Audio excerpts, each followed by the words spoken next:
Le récit de Isa. Allah a révélé dans la sourate Al-Imran 83 versets pour répondre aux chrétiens que les malédictions d'Allah s'abattent sur eux, qui ont prétendu qu'Allah avait un enfant. Il est bien plus haut et infiniment au-dessus de tout ce qu'ils disent. Une délégation de chrétiens de Najran vint au prophète à Médine. Ils se mirent alors à parler de leur fausse croyance en la Trinité, en prétendant qu'Allah est le troisième de trois, que sont l'Esprit Saint, Isa et Maryam. En réponse, Allah révéla ces versets dans lesquels il montra que Isa n'était qu'un serviteur d'Allah, qu'il a créé et façonné dans l'utérus de sa mère, comme il a façonné d'autres créatures. Il l'a créé sans père, comme il a créé Adam sans père ni mère. Il lui dit « sois » et il fut. Allah mentionna également l'origine de la naissance de sa mère Maryam, sa vie et comment elle tomba enceinte de son fils Isa. Il détailla cela dans sourate Maryam, que nous verrons plus loin, si Allah le permet. Allah le véridique dit « Certes, Allah a choisi Adam, Nuh, la famille d'Ibrahim et la famille de Imran au-dessus de tout le monde. Ils sont descendants les uns des autres, et Allah entend et sait tout. Quand la femme de Imran dit « Seigneur, je t'ai consacré en toute exclusivité ce qui est dans mon ventre. Accepte-le donc de moi. Tu es certes celui qui entend et sait tout. » Puis, lorsqu'elle en eut accouché, elle dit « Seigneur, j'ai accouché d'une fille. » Or, Allah savait mieux ce dont elle avait accouché. Le garçon n'est pas comme la fille. Et je l'ai nommée Maryam, et je la place, ainsi que sa descendance, sous ta protection contre le diable le maudit. Son Seigneur l'agréa alors d'un bon agrément, la fit grandir de la plus belle manière, et il en confia la garde à Zacharia. Chaque fois que celui-ci entrait auprès d'elle dans son lieu d'adoration, il trouvait près d'elle de la nourriture. Il dit « Ô Maryam, d'où te vient cela ?» Elle dit « Cela me vient d'Allah. Il procure certes la subsistance à qui il veut sans compter. » Allah mentionne comment il a élu Adam et l'élite de sa descendance qui se conformait à sa loi et s'attachait à lui obéir. Il précise ensuite en disant « la famille d'Ibrahim », de laquelle font partie les enfants d'Ismaïl et les enfants d'Ishaq. Il mentionne ensuite le mérite de cette famille noble et pure qu'était celle de Imran, le père de Maryam, sur elle le salut. Il n'y a aucune divergence sur le fait qu'elle soit de la descendance de Daoud. Son père, Imran, dirigeait la prière pour les enfants d'Israël à son époque et sa mère était une adoratrice fervente. Zacharia était le prophète de cette époque. Il était l'époux de Ashia', la sœur de Maryam, d'après la majorité des savants. La naissance de Maryam. Allah dit, elle dit, « Seigneur, j'ai accouché d'une fille. » Or, Allah savait mieux ce dont elle avait accouché. On a également lu ce verset de la sorte, « Or, Allah sait mieux ce dont j'ai accouché. » Le garçon n'est pas comme la fille, c'est-à-dire au service de Baytul Maqdis, car à cette époque, les gens consacraient certains de leurs enfants au service de Baytul Maqdis. Et je l'ai nommé Maryam. Ce verset a été utilisé par les savants comme preuve de la permission de nommer son enfant le jour de sa naissance, comme cela est authentifié du prophète, lorsque Anas lui apporta son frère nouveau-né et que le prophète lui frotta le palais avec du sucre de date et qu'il le nomma Abdullah. Samoura rapporte également que le messager d'Allah a dit « Tout nouveau-né est lié à un sacrifice que l'on doit faire pour lui au 7e jour où on va également le nommer et lui raser la tête. » Allah dit « Je le place ainsi que sa descendance sous ta protection contre le diable, le maudit. » Allah l'exauça de la même manière qu'il accepta son vœu. L'imam Ahmed rapporte, d'après Abu Huraira, que le prophète a dit « Tout nouveau-né est touché par le diable à la naissance. C'est pourquoi il se met à pleurer, sauf Maryam et son fils. » Abu Huraira ajoute « Lisez à ce propos, je la place ainsi que sa descendance sous ta protection contre le diable, le maudit. » Ahmed rapporte également d'après Abu Huraira que le prophète a dit « Le diable frappe de son doigt chaque nouveau-né des enfants d'Adam, sauf Maryam bint Imran et son fils Isa. » Ahmed rapporte aussi d'après Abu Huraira que le prophète a dit « Tout enfant mis au monde par sa mère est frappé au flanc par le diable, sauf Maryam bint Imran et son fils. Ne voyez-vous pas comment le nouveau-né pleure en venant au monde ?» On lui répondit « Oui, ô messager d'Allah. » Il dit « Ces pleurs proviennent du coup que porte le diable sur son flanc. » L'imam Ahmed rapporte, d'après Abu Huraira, que le messager d'Allah a dit « Chaque fils d'Adam est frappé par le diable à la naissance. Sauf Isa ibn Maryam, le diable voulut le frapper, mais il frappa dans le voile de protection. » Maryam sous la garde de Zacharia. Allah dit « Son Seigneur l'agréa alors d'un bon agrément, la fit grandir de la plus belle manière et l'en confia la garde à Zacharia. » De nombreux exégètes mentionnent que lorsque sa mère la mit au monde, elle l'enveloppa et l'apporta au temple pour la confier aux adorateurs qui y résidaient. Mais elle était la fille de leur imam et celui qui dirigeait leurs prières. Ainsi ils se disputèrent sa garde. Ce qui apparaît est qu'elle ne la confia qu'après l'avoir allaitée et alors qu'elle était enfant. Lorsqu'elle la leur apporta, ils se disputèrent à son sujet. Et Zacharia, qui était leur prophète à cette époque, voulut jouir de cette faveur dans la mesure où son épouse était la sœur de la mère de Maryam, ou sa tante, selon une autre version. Mais ils refusèrent et lui demandèrent de participer avec eux au tirage au sort, ce qu'il fit. Le destin joua alors en sa faveur, et il gagna l'honneur de prendre Maryam sous sa garde. Ceci car la tante maternelle est comme la mère. Allah dit « Et il en confia la garde à Zacharia », c'est-à-dire en le faisant gagner au tirage au sort, comme Allah dit « Ce sont là des nouvelles de l'invisible que nous te révélons. » Car tu n'étais pas là lorsqu'ils ont jeté leur calame pour décider qui prendrait en charge Maryam. Tu n'étais pas là non plus lorsqu'ils se disputaient. On rapporte que chacun d'eux prit son calame, plume taillée dans le roseau, sur lequel était inscrit son nom, et le mit dans une urne. On appela ensuite un enfant non pubère qui en tira un. Ce fut celui de Zacharia. Et ils demandèrent à refaire un tirage, cette fois en jetant leur calame dans le fleuve, et celui dont le calame voguerait à contre-courant l'emporterait.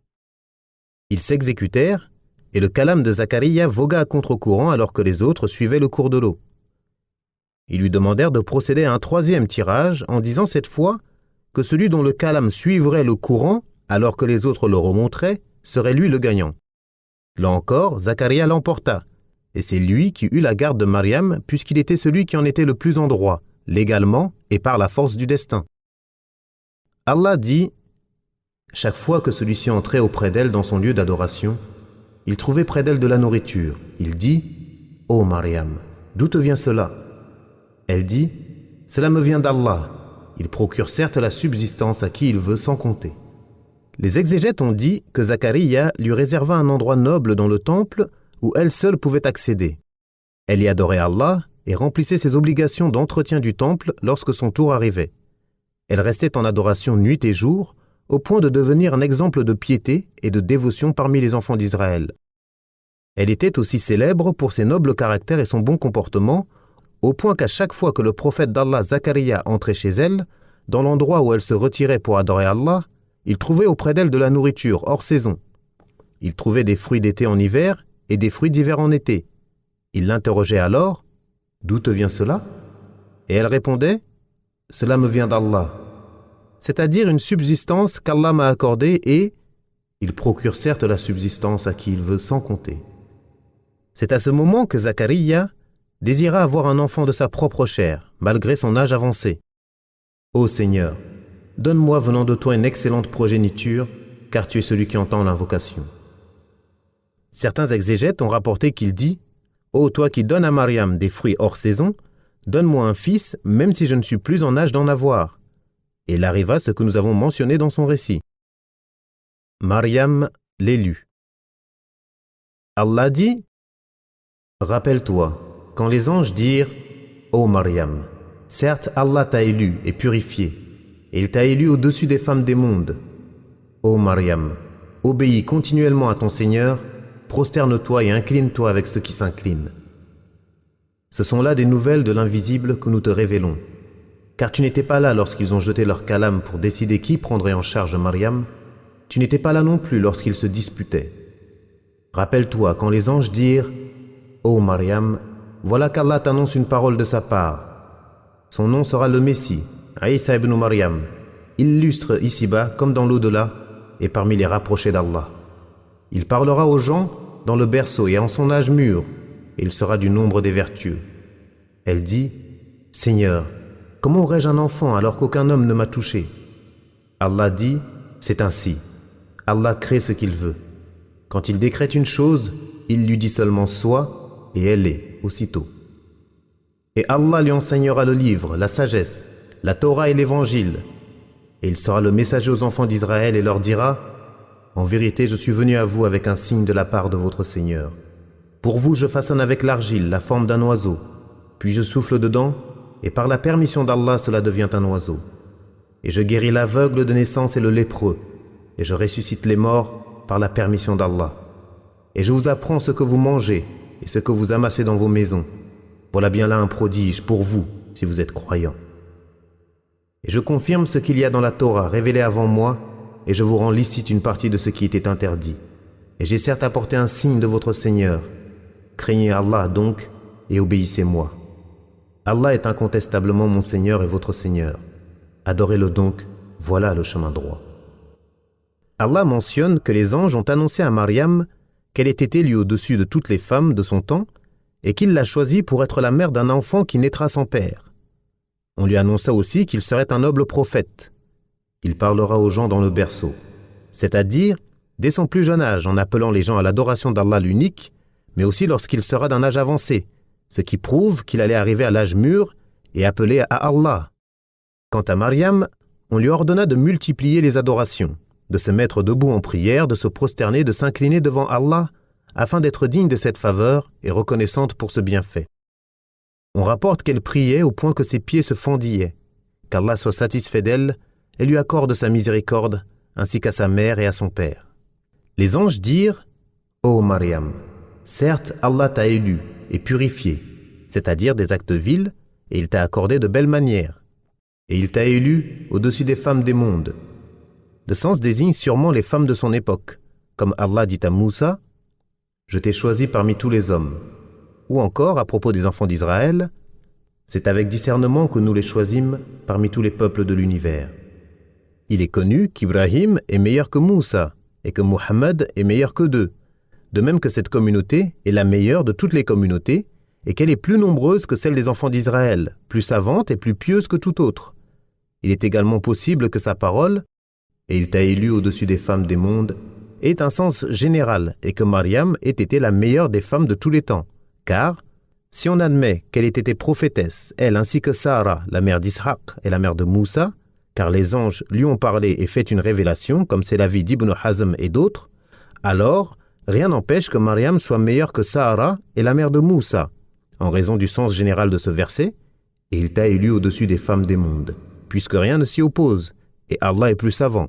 Par contre, si l'on suit l'avis de la majorité des savants, rapporté par Abul Hassan al-Ash'ari, et d'autres d'après Ahl as-Sunnah wal-Jama'a, selon lequel la prophétie est spécifique aux hommes et qu'il n'y a aucune prophétesse, le plus haut degré de Mariam serait d'être une véridique, comme Allah dit: le Messie, fils de Mariam, n'était qu'un messager. Les messagers l'ont précédé et sa mère était une véridique.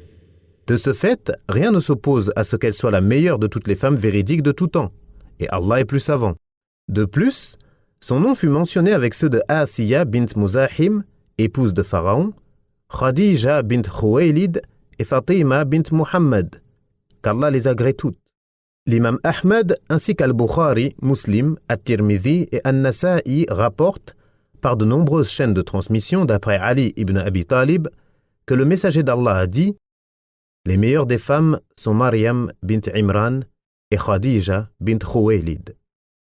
L'imam Ahmad rapporte également d'après Anas que le messager d'Allah a dit: les 4 meilleures femmes de l'univers sont Mariam bint Imran, Asiya l'épouse de Pharaon, Khadija bint Khuwaylid et Fatima bint Muhammad. L'imam Ahmad rapporte d'après Abu Huraira que le messager d'Allah a dit: les meilleures des femmes à avoir monté des chamelles sont les femmes pieuses de Quraysh. Elles sont les plus affectueuses envers les jeunes enfants et celles qui préservent le mieux les biens de leurs époux. Abu Huraira ajouta: et Mariam n'a jamais monté de chamelle. Abu Ya'la al-Mawsili rapporte d'après Ibn Abbas que le messager d'Allah traça 4 traits à terre, puis dit: savez-vous ce que c'est? Les compagnons dirent: Allah et son messager sont plus savants. Il dit: les meilleures femmes du paradis sont Khadija bint Khuwaylid, Fatima bint Muhammad, Mariam bint Imran et Asiya, l'épouse de Pharaon. Abul Qasim al-Baghawi rapporte d'après Abu Salama que Aïcha dit à Fatima « Te souviens-tu quand le messager d'Allah t'a fait pleurer puis t'a fait rire ?» Elle répondit « Il m'a annoncé qu'il allait mourir et c'est pourquoi j'ai pleuré. Puis il m'a annoncé que je serais la première de sa famille à le rejoindre et que je serais la maîtresse des femmes du paradis, sauf de Maryam bint Imran, alors j'ai ri. » Et ce hadith a un fondement rapporté par Al-Bukhari et Muslim. L'imam Ahmad rapporte d'après Abu Saïd que le messager d'Allah a dit « Fatima est la maîtresse des femmes du paradis, sauf de Maryam bint Imran. » L'essentiel est que cela montre que Fatima et Maryam bint Imran sont les meilleures parmi ces 4 femmes. Puis on peut penser que Maryam est meilleure que Fatima ou qu'elles ont un rang similaire. Mais un hadith, si on admet son authenticité, appuie le premier point de vue. Il est rapporté par Ibn Asakir, d'après Ibn Abbas, le messager d'Allah a dit « La maîtresse des femmes du paradis est Maryam bint Imran, puis Fatima, puis Khadija, puis Asiya, l'épouse de Pharaon. » Si cette formulation contenant « puis » est authentique, cela appuie un des 2 avis que nous avons mentionnés, et les versions faisant uniquement apparaître la conjonction « et » ne s'y opposent pas, et Allah est plus savant. Quant au hadith rapporté par Ibn Mardaweh, d'après Qurah, le messager d'Allah a dit « De nombreux hommes ont atteint la perfection, mais uniquement 3 parmi les femmes, Maryam bint Imran, Asiya l'épouse de Pharaon, et Khadija bint Khuwaylid. Et le mérite de Aïcha sur les autres femmes est pareil au mérite du Tharid sur les autres mets. » Quant au hadith rapporté par Abu Musa al-Ash'ari, selon lequel le messager d'Allah a dit « De nombreux hommes ont atteint la perfection, mais parmi les femmes, seule Maryam bint Imran et Asiya, l'épouse de Pharaon. Et le mérite de Aïcha sur les autres femmes est pareil au mérite du Tharid sur les autres mets. » Il s'agit d'un hadith authentique, rapporté par Al-Bukhari et Muslim. Sa formulation montre que seules Maryam et Asiya ont atteint la perfection féminine. Mais il se peut que cela concerne leur époque seulement, car chacune d'elles a élevé un prophète dans son enfance. Asiya a élevé Moussa, celui à qui Allah s'est adressé directement, tandis que Maryam a élevé son fils, le serviteur et messager d'Allah. Et rien n'empêche que d'autres femmes aient atteint la perfection dans cette communauté, comme Khadija et Fatima. Khadija a été au service du messager d'Allah avant la révélation durant 15 ans, et après la révélation durant plus de 10 ans. Elle était pour lui le plus sincère conseiller, lui offrant sa personne et ses biens qu'Allah l'agrée d'elle. Quant à Fatima, la fille du messager d'Allah, elle eut plus de mérite que ses sœurs, car elle vécut la disparition du prophète, tandis que ses sœurs sont mortes de son vivant. Quant à Aïcha, elle était l'épouse préférée du prophète, et n'a jamais épousé d'autres femmes vierges qu'elle. On ne connaît pas dans cette communauté, et dans les autres communautés, de femmes plus érudites et plus savantes qu'elle. Lorsqu'elle fut victime de la diffamation des hypocrites, Allah prit sa défense et fit descendre du haut des 7 cieux des versets prouvant son innocence. Elle vécut après la mort du messager d'Allah presque 50 ans, transmettant le Coran et la Sunna, répondant aux questions des musulmans et réconciliant ceux qui étaient en désaccord. Elle est la plus noble des mères des croyants, y compris Khadija bint Khuwaylid, la mère des enfants du prophète, selon certains savants passés et contemporains. Mais le plus juste est de ne pas comparer l'une à l'autre, qu'Allah soit satisfait d'elles toutes, car l'éloge que fait le messager d'Allah de Aïcha, le mérite de Aïcha sur les autres femmes, est pareil au mérite du Tharid sur les autres mets, peut concerner aussi bien les femmes citées dans le hadith que les autres. Il peut aussi concerner toutes les femmes, en dehors de celles mentionnées dans le hadith, et Allah est plus savant. L'essentiel ici est de mentionner ce qui concerne Maryam bint Imran, car Allah l'a purifiée et élue au-dessus des femmes de son époque, voire de tous les temps, comme nous l'avons dit plus haut. Il est mentionné dans un hadith qu'elle sera parmi les épouses du prophète, de même que Asiya bint Muzahim. Nous avons rapporté dans At-Tafsir cet avis de certains pieux prédécesseurs qui s'appuient sur le verset suivant, déjà mariée ou vierge. La femme déjà mariée étant Asiya et la vierge Maryam bint Imran, ainsi que nous l'avons mentionné à la fin de Surat At-Tahrim, et Allah est plus savant.